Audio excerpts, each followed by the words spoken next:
جب اپنے شیخ کے ساتھ تھا تو میرے استاد نے مجھے مزدوری پر لگا دیا۔ میں بحری جہازوں میں لوڈنگ ان لوڈنگ کرتا تھا۔ میں سارے دن کی محنت کے بعد جتنے پیسے کماتا تھا، میرا استاد ان میں سے 2 وقت کے کھانے کی رقم رکھ کر میری باقی کمائی خیرات کر دیتا تھا۔ میں نے ان سے ایک دن اس حکمت کی وجہ پوچھی۔ وہ مسکرا کر بولے، تم 11 مہینے یہ کام کرو، میں تمہیں اس کے بعد اس کا جواب دوں گا۔ میں 11 ماہ لوڈنگ ان لوڈنگ کرتا رہا۔ میرا وظیفہ مکمل ہو گیا تو میرے استاد نے مجھ سے کہا، تم آج مزدوری کے لیے جاؤ، کام شروع ہو جائے تو تم جھوٹ موٹ کے بیمار پڑ جانا، سارا دن کام کو ہاتھ نہ لگانا، شرم کو اپنا معاوضہ لینا اور واپس آ جانا۔ میں نے شیخ کے حکم پر عمل کیا۔ میں سارا دن پیٹ میں درد کا بہانہ بنا کر گودی پر لیٹا رہا۔ شام کو معاوضہ لیا اور استاد کے پاس آ گیا۔ استاد نے فرمایا، تم اب 2 وقت کے کھانے کے پیسے رکھ کر باقی رقم خیرات کر دو۔ آپ یقین کریں کہ وہ 11 ماہ میں پہلا دن تھا جب میرا دل خیرات کو نہیں چاہ رہا تھا۔ میں نے اس دن خوب سیر ہو کر کھانا کھایا، لیکن میری بھوک ختم نہیں ہوئی۔ میں نے اس رات پہلی بار اپنے کمرے کی کنڈی لگائی۔ میں گھوڑے بیچ کر سویا، لیکن میری نیند مکمل نہیں ہوئی۔ مجھے اگلے دن اپنے جسم سے بو آئی اور مجھے پہلی مرتبہ اپنے کپڑوں پر پرفیوم لگانا پڑا، اور مجھے پہلی مرتبہ نماز میں لذت محسوس نہیں ہوئی۔ میں نے شیخ کو اپنی ساری کیفیات بتائیں۔ وہ ہنس کر بولے، بیٹا، یہ حرام کا مال ہے۔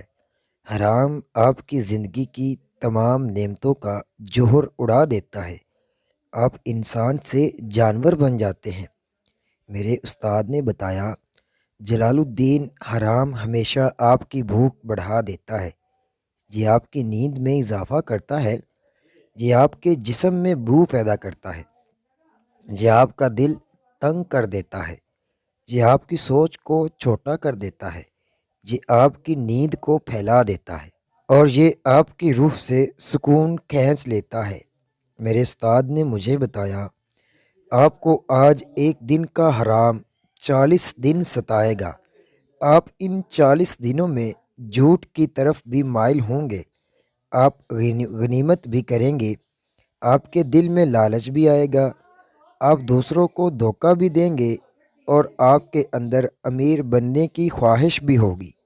میں ڈر گیا اور میں نے استاد سے پوچھا، میں اگر حرام کے ان برے اثرات سے بچنا چاہوں تو مجھے کیا کرنا پڑے گا؟ وہ بولے، روزہ رکھو اور خاموشی اختیار کرو، یہ دونوں تمہیں اندر سے پاک کر دیں گے۔ انہوں نے سر ہلایا اور بولے، میں نے 40 سال تک تپسیہ کے بعد جو سیکھا وہ میں تمہیں بتا دیتا ہوں۔ یہ کائنات ایک صندوق ہے، اس صندوق پر اسرار کا موٹا تالا پڑا ہے۔ یہ تالا ایک اسم اعظم سے کھلتا ہے، اور وہ اسم اعظم ہے حلال۔ آپ زندگی میں حلال بڑھاتے جاؤ، کائنات کا صندوق کھلتا چلا جائے گا۔ میں نے عرض کیا، اور حرام کی پہچان کیا ہے؟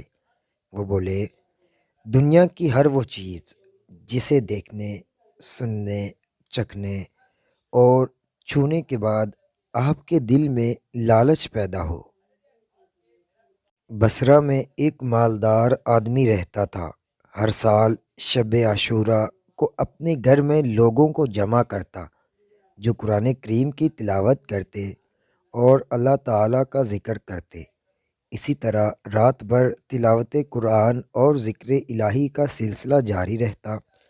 پھر وہ شخص سب کو کھانا پیش کرتا، مساکین کی خبر گیری کرتا، بیواؤں اور یتیموں سے بھی اچھا سلوک کرتا۔ اس کا ایک پڑوسی تھا جس کی بیٹی معذور تھی۔ اس لڑکی نے اپنے باپ سے پوچھا، ہمارا پڑوسی ہر سال اس رات لوگوں کو کیوں جمع کرتا ہے اور پھر سب مل کر تلاوت قرآن اور ذکر کرتے ہیں؟